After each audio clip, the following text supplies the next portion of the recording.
Good morning student. कक्षा 10th Hindi विषय में हमने सेनापति का प्रथम पद पढ़ा था। आज हम दूसरा पद पढ़ेंगे। दूसरा पद है देखे छिति अंबर जले है। प्रस्तुत अवतरण कवि सेनापति द्वारा रचित ऋतु वर्णन से लिया गया है। इसमें कवि सेनापति ने श्लेष अलंकार के माध्यम से एक ही पद में गर्मी और वर्षा इन दोनों ऋतुओं का वर्णन एक साथ किया है। हम पहले ग्रीष्म ऋतु का वर्णन पढ़ेंगे इसी पद में। सबसे पहले हम ग्रीष्म ऋतु पढ़ेंगे, उसके बाद हम वर्षा ऋतु पढ़ेंगे।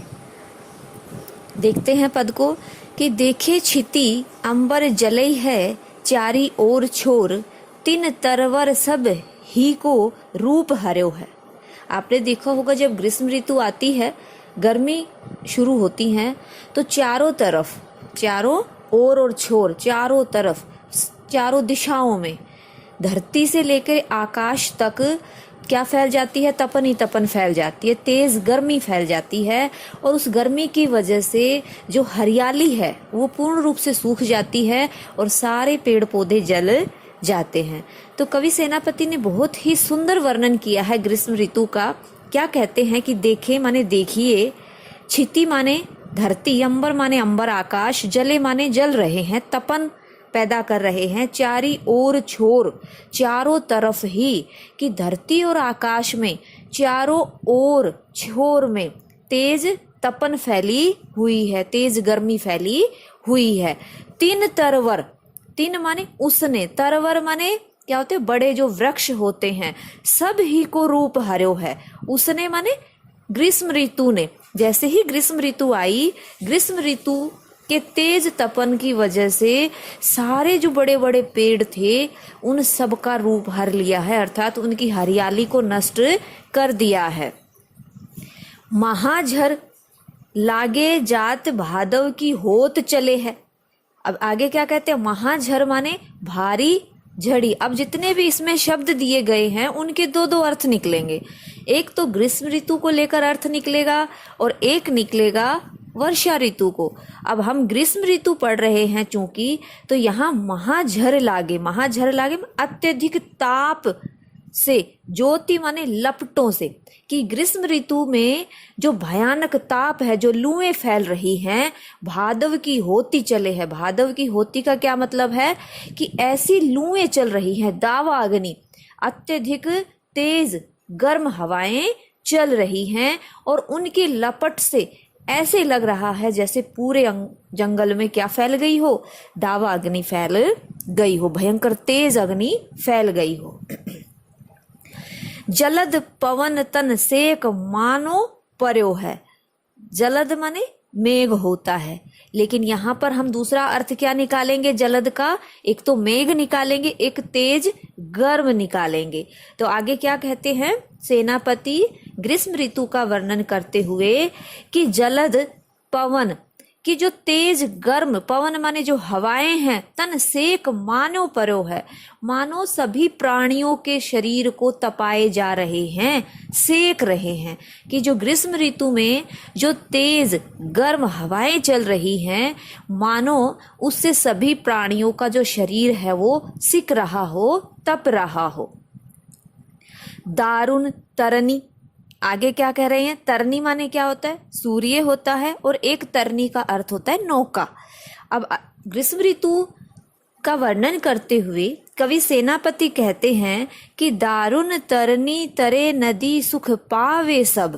क्या कहते हैं?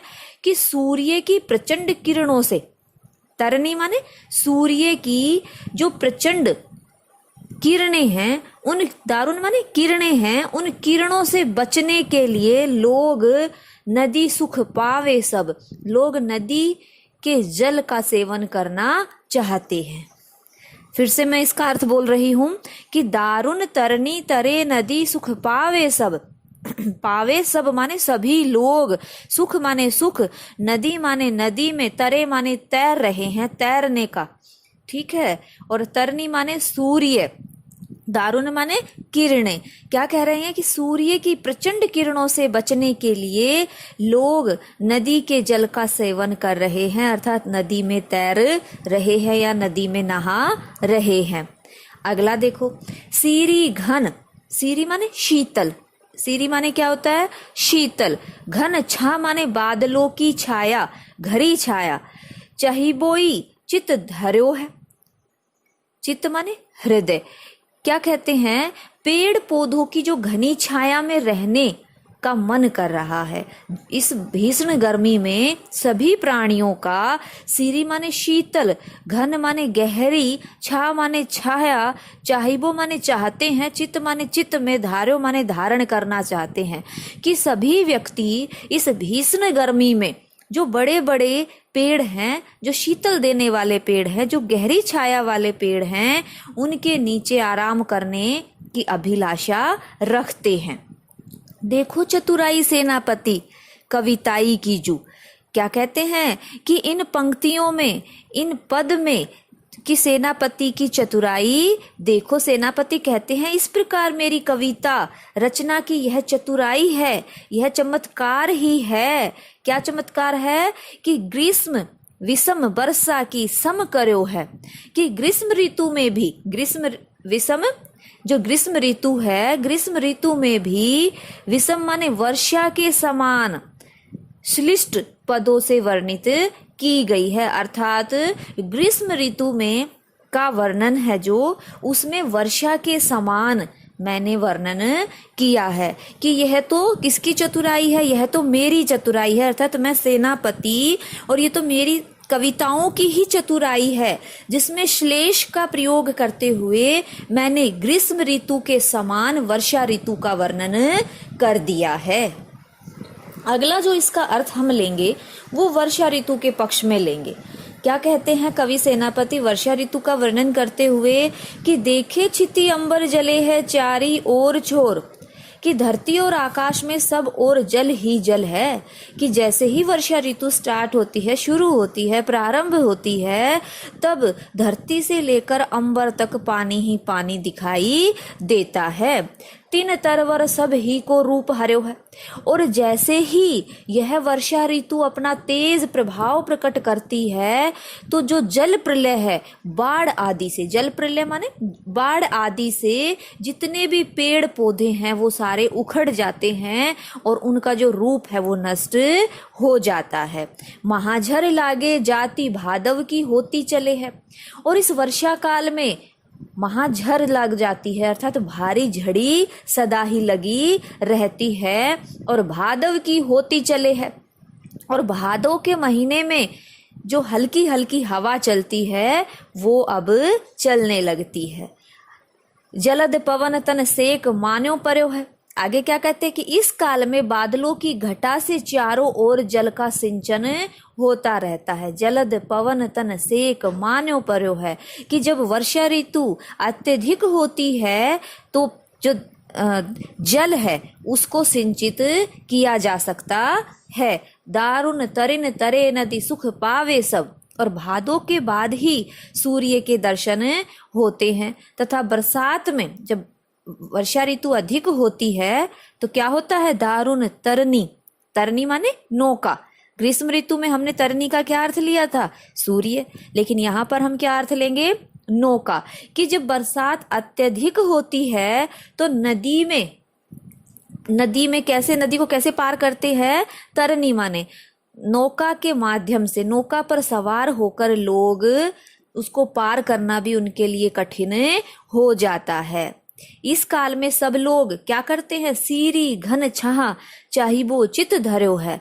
कि सब लोग इस वर्षा ऋतु में गहरे बादलों की छांव से घिरे रहते हैं और अपने अपने शरीर को जल वृषण से बचाने की अभिलाषा करते हैं। अर्थात जो बरसात हो रही है, जो बूंदें हो रही हैं, उससे अपने आप को बचाने का प्रयास कर रहे हैं कि देखो चतुराई सेनापति कविताई की जू। सेनापति कहते हैं कि ये तो मेरी कविता की रचना की चतुराई है, ये तो चमत्कार है मेरी कविता में कि मैंने कैसे वर्षा ऋतु का भी ग्रीष्म ऋतु की तरह ही वर्णन कर दिया। ग्रीष्म विषम वर्षा की सम कर्यो है, कि जिस प्रकार से मैंने वर्षा ऋतु का वर्णन भी ग्रीष्म ऋतु की भांति ही कर दिया। इसमें श्लेष अलंकार प्रमुख है। श्लेष अलंकार के माध्यम से ही एक पद को दो अर्थों में प्रकट किया है। साथ ही साथ इसमें रूपक अलंकार भी है, अनुप्रास अलंकार भी इसमें प्रयोग किया गया है। और एक बात और आप नोट कर लो, इसमें छंद भी, कवित छंद, कवित नाम का जो छंद है उसका भी भरपूर प्रयोग किया गया है। अगला विशेष आप लिख सकते हो, ग्रीष्म और वर्षा ऋतु के लिए श्लिष्ट विशेषणों का प्रयोग कर प्राकृतिक शोभा का वर्णन किया गया है। तो ये आपका आज एक पद था जिसकी दो व्याख्या होनी थी, तो आप इसको अपनी नोट